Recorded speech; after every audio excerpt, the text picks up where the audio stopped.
Hello everyone. आज का हमारा टॉपिक है एसिमेट्रिकल डिस्ट्रीब्यूशन। इससे पहले हमने नॉर्मल डिस्ट्रीब्यूशन क्या होता है उसके बारे में पढ़ा था, उसकी प्रॉपर्टीज के बारे में। अब हम पढ़ते हैं एसिमेट्रिकल। एसिमेट्रिकल जैसे नाम से ही पता चल रहा है कि ये वो डिस्ट्रीब्यूशन है जिसमें value of variable occur at irregular frequency. Irregular frequency पे आएंगी वेरिएबल्स की वैल्यू, और इसमें जो हमारा होता है मीन, मीडियन और मोड, ये तीनों ही एक ही वैल्यू पे नहीं होते हैं। मतलब जैसे हमने नॉर्मल डिस्ट्रीब्यूशन में पढ़ा था कि जो सेंट्रल पार्ट होता है दैट इज कॉल्ड मीन, और उसी वैल्यू पे मीडियन भी होता है और मोड भी होता है। मतलब नॉर्मल डिस्ट्रीब्यूशन में mean is equal to median is equal to mode, लेकिन एसिमेट्रिकल डिस्ट्रीब्यूशन में हर एक वेरिएबल की जो वैल्यू अलग अलग फ्रीक्वेंसी पे आ रही है, तो यहाँ पे मीन मीडियन के इक्वल नहीं होता, या फिर मीडियन मोड के इक्वल नहीं होता, या फिर मोड मीन के इक्वल नहीं होता है। ठीक है, इसमें जो होता है, जो डिस्ट्रीब्यूशन है वो स्क्यूड होता है, किसी एक तरफ ज्यादा किसी एक तरफ कम। नॉर्मल डिस्ट्रीब्यूशन में जैसे नॉर्मल फ्रीक्वेंसी कर्व था, ये एक सेंट्रल पार्ट है, सभी ऑब्जर्वेशन इतनी ही इधर है और इतनी ही इधर है, और एक मेन सेंटर पॉइंट है। एसिमेट्रिकल डिस्ट्रीब्यूशन में क्या होता है कि कोई भी जो डिस्ट्रीब्यूशन है एक तरफ ज्यादा होता है, एक तरफ या तो कम होगा, इस तरीके का होता है एसिमेट्रिकल डिस्ट्रीब्यूशन। तो इसमें हम पहला पढ़ते हैं, इसके टाइप्स होते हैं 4। तो ये क्वेश्चन भी बहुत बार पूछा जाता है कि how many types of A distribution, asymmetrical distribution. तो उसमें 4 टाइप होते हैं। First is binomial,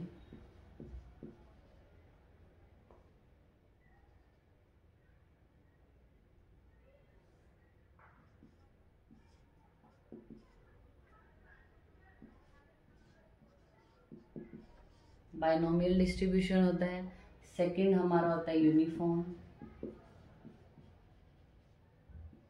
third is skewed distribution and fourth is Poisson distribution.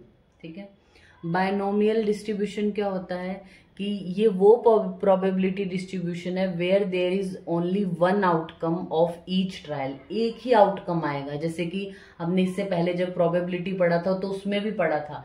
Binomial distribution क्या है, जिसमें कोई 2 ही चांसेस है, मतलब या तो क्योर या अनक्योर, प्रेजेंट एब्सेंट, मतलब एक ही ऑप्शन आपको टिक करना है। तो बायनोमियल में क्या होता है कि जहां पे एक ही आउटकम आएगा एक ट्रायल का, और हर एक ट्रायल जो है वो म्यूचुअली एक्सक्लूसिव होगा और independent to each other. It is first described by James Bernoulli in 1700। और इस डिस्ट्रीब्यूशन में जब हम बात करें बायनोमियल डिस्ट्रीब्यूशन की, इसमें सिंगल मोड नहीं होता है, एक से ज्यादा मोड होते हैं, मतलब 2 मोड प्रेजेंट होते हैं। तो ये भी क्वेश्चन आपसे पूछा जा सकता है, which of the following has 2 model, या फिर बाय मॉडल डिस्ट्रीब्यूशन होता है तो उसको बायनोमियल बोलते हैं। ठीक है, फिर आता है यूनिफॉर्म डिस्ट्रीब्यूशन। यूनिफॉर्म डिस्ट्रीब्यूशन का मतलब क्या, ये वो प्रोबेबिलिटी डिस्ट्रीब्यूशन है जिसमें इवेंट जो होंगे वो इक्वल फ्रीक्वेंसी पे होते हैं, that is called uniform distribution. फिर आता है स्क्यूड। स्क्यूड का मतलब ये वो एसिमेट्रिकल डिस्ट्रीब्यूशन है जिसमें डाटा जो है वो एक ही साइड क्लस्टर हो जाता है, दूसरी तरफ कम डेटा रहेगा, एक तरफ ज्यादा रहता है, तो वो स्क्यूड हो जाता है। जैसे हमने नॉर्मल डिस्ट्रीब्यूशन का जो ग्राफ था वो कैसे पढ़ा था, इस तरीके से। ठीक है, लेकिन स्क्यूड में क्या होता है, वो इस तरीके से हो जाएगा या फिर इस तरीके से हो जाता है। ठीक है, मतलब ये 2 तरीके का होगा स्क्यूड भी, पॉजिटिवली स्क्यूड और नेगेटिवली स्क्यूड। पॉजिटिवली स्क्यूड मतलब क्या कि जिसके राइट साइड में स्क्यूडनेस हो रही है, यानी राइट साइड से स्क्यूड हुआ है, या फिर उसकी टेल जो है वो राइट साइड में है, that is called positive skewed curve. और जिसकी टेल लेफ्ट साइड में है, मतलब ये टेल पूंछ जैसा है ना, ये टेल है, तो जिसकी टेल लेफ्ट साइड में है, लेफ्ट साइड से स्क्यूड है, जिसको बोलते हैं नेगेटिवली स्क्यूड कर्व। फिर आता है हमारा पॉइजन डिस्ट्रीब्यूशन। पॉइजन डिस्ट्रीब्यूशन क्या है, ये it is a discrete type of distribution where probability of happening an event is minimum, यानी इवेंट होने के चांसेस बहुत कम है या फिर 0 के बराबर है। जैसे कि एग्जांपल है, जैसे कि आइसक्रीम को देख के किसी की डेथ हो जाना, इसके चांसेस हैं क्या, नहीं है। ऑब्वियसली आइसक्रीम को देख के कौन मरेगा, देखने से सिर्फ।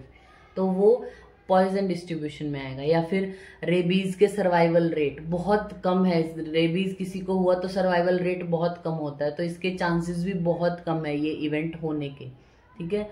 या फिर कोई रेयर डिजीज का अकरेंस होना, तो आपको इस तरीके से पूछ सकता है कि किसी रेयर डिजीज का होना वो किस तरीके का डिस्ट्रीब्यूशन है, पॉइजन डिस्ट्रीब्यूशन में आएगा आपके, ठीक है।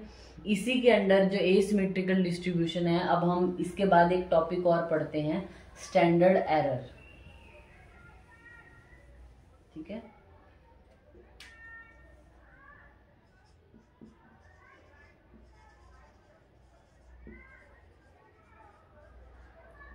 स्टैंडर्ड एरर क्या होता है? Standard error is defined as standard deviation of repeated sample means.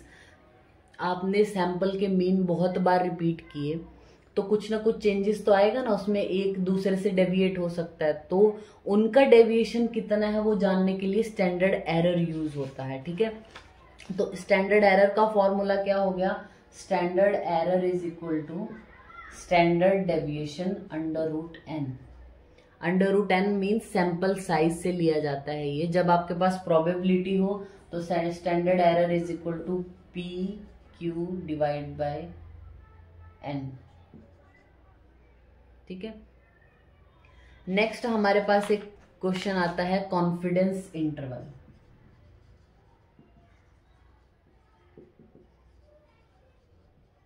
CI confidence interval क्या होता है? देखिए अभी हम क्लिनिकल ट्रायल की बात कर लेते हैं, ठीक है। क्लिनिकल ट्रायल आपने कोई भी कंडक्ट किया, उसमें आप मीन निकालते हो, standard deviation, standard error, median सब निकाल लिया आपने, लेकिन वो किसका निकालते हो आप? सैंपल का, ठीक है। पॉपुलेशन का नहीं होता। जैसे हमने एक एग्जांपल लिया था, आप डायबिटिक पेशेंट आपके एरिया में 100 हैं, उन सभी को आप नहीं ले सकते हो, तो आपने एक 20 लोगों का ग्रुप उठाया और उसके ऊपर कोई स्टडी कंडक्ट की, ठीक है।